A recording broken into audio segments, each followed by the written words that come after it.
Saudara-saudara sekalian, selamat sore. Pada kali ini kami akan menyampaikan progres penanganan pandemi COVID-19 yang kita catat sampai dengan tanggal 20 April 2020 pada tanggal 21 April 2020 pada pukul 12.00 WIB. Gugus Tugas Percepatan Penanganan COVID-19 bertugas untuk mengkoordinasikan kementerian lembaga, dunia usaha, dan seluruh potensi masyarakat baik yang berada di tingkat pusat melalui gugus tugas percepatan penanganan COVID-19 pusat ataupun yang berada di daerah melalui gugus tugas tingkat provinsi dan kabupaten. Saudara-saudara, upaya untuk mengatasi COVID-19 adalah dengan memutuskan rantai penularannya. Segera temukan sumber penularannya untuk diobati dan diisolasi. Dan segera lindungi yang sehat dan rentan tertular dengan tetap tinggal di rumah. Hindari kerumunan, pakai masker, dan mencuci tangan dengan sabun dan air yang mengalir.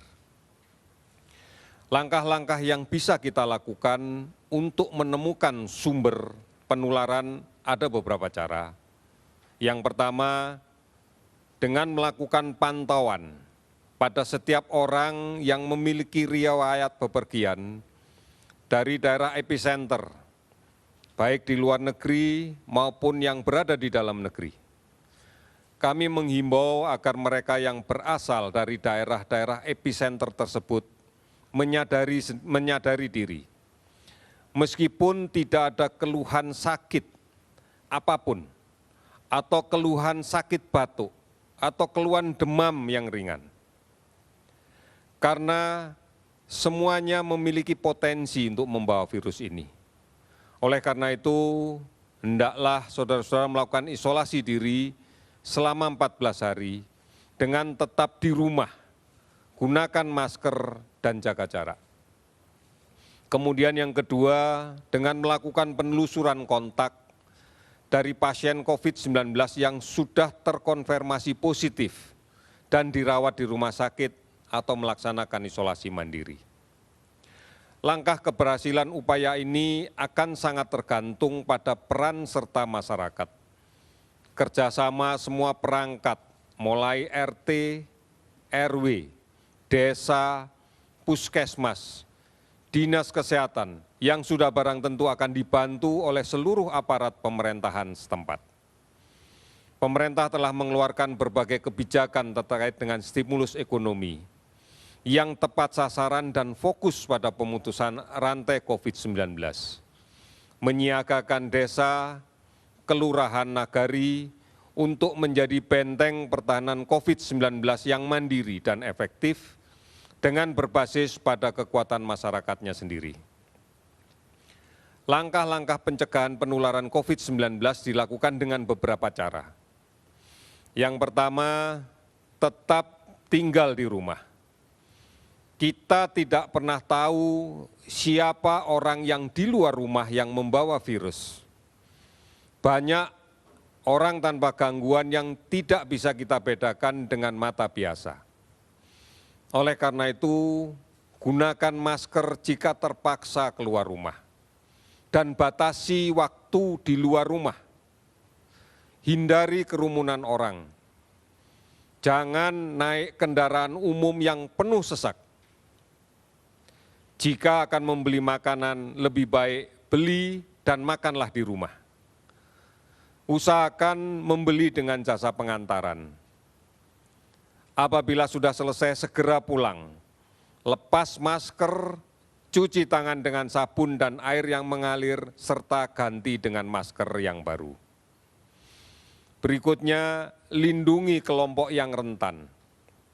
Saudara kita yang berusia lanjut, saudara kita yang berpenyakit kronis, tekanan darah tinggi, kencing manis, asma, kanker, TBC, dan lain-lain. Karena kalau mereka terinfeksi COVID-19 akan dapat berakibat fatal.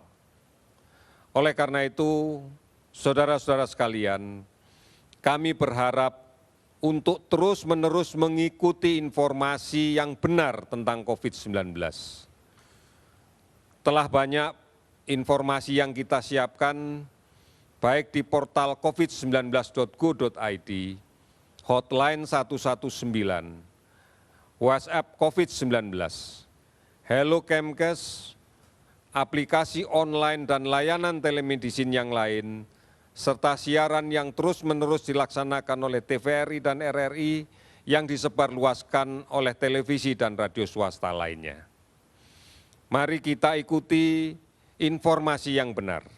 Ini semuanya menjaga agar kita tidak menjadi panik, tidak menjadi resah karena informasi yang belum tentu bisa dipastikan kebenarannya.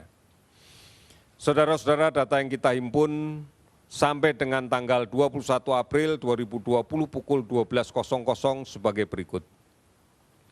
Saat ini jumlah laboratorium yang beroperasi ada 37. Beberapa laboratorium terpaksa harus menghentikan aktivitasnya karena memang reagennya belum sampai. Namun kita pastikan bahwa besok maka akan beroperasi keseluruhannya. Spesimen yang kita periksa sudah mencapai 503.701. Kasus yang diperiksa sebanyak 46.173 orang.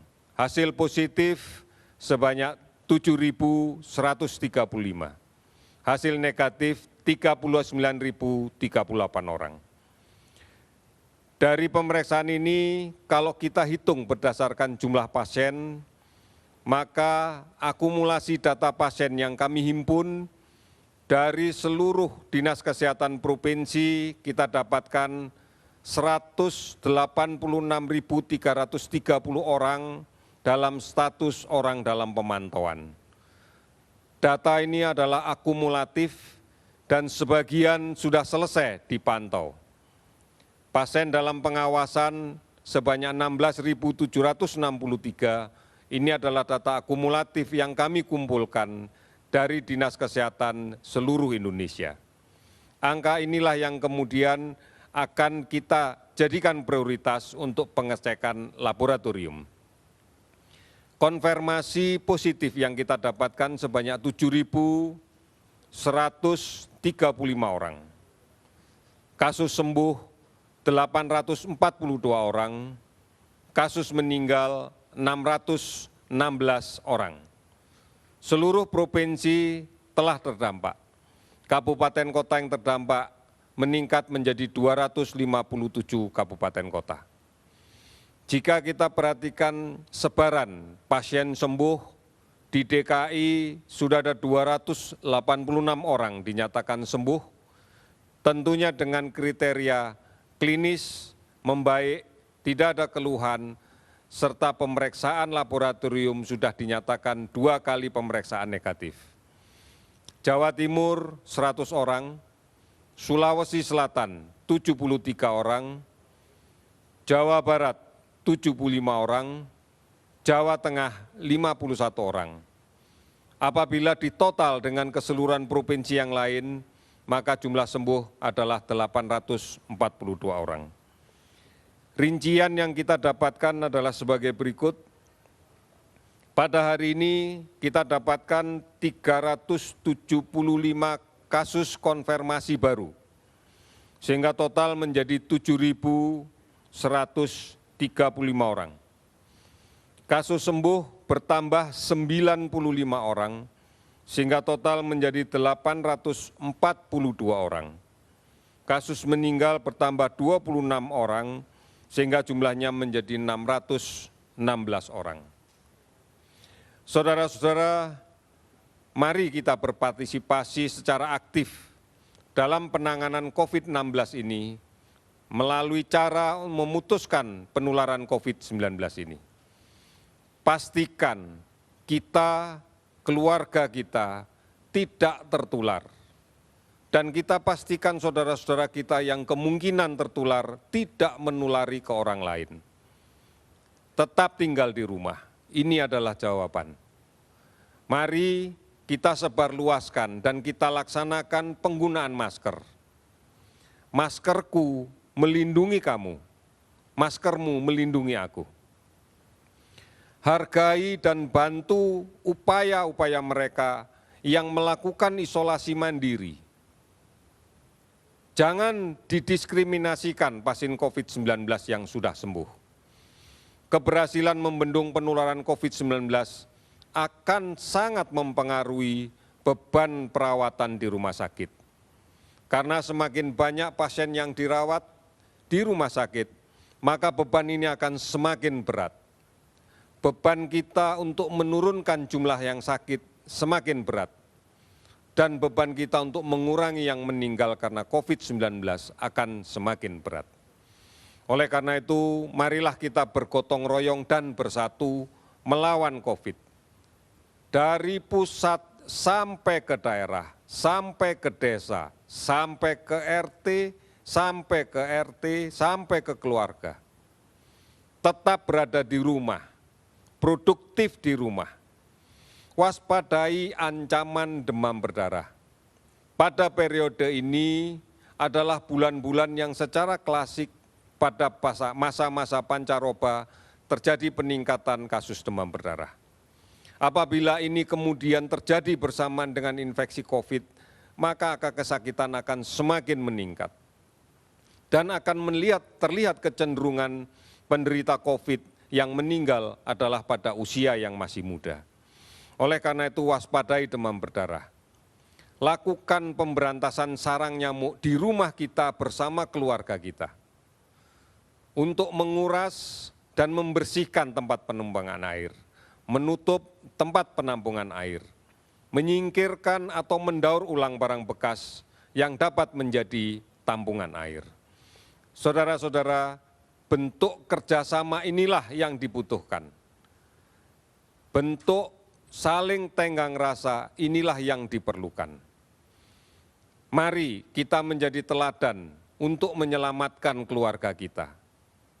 Mari kita menjadi teladan untuk menyelamatkan tetangga kita. Mari kita menjadi teladan untuk menyelamatkan lingkungan kita. Hanya ini cara yang bisa kita lakukan untuk menyelamatkan bangsa kita.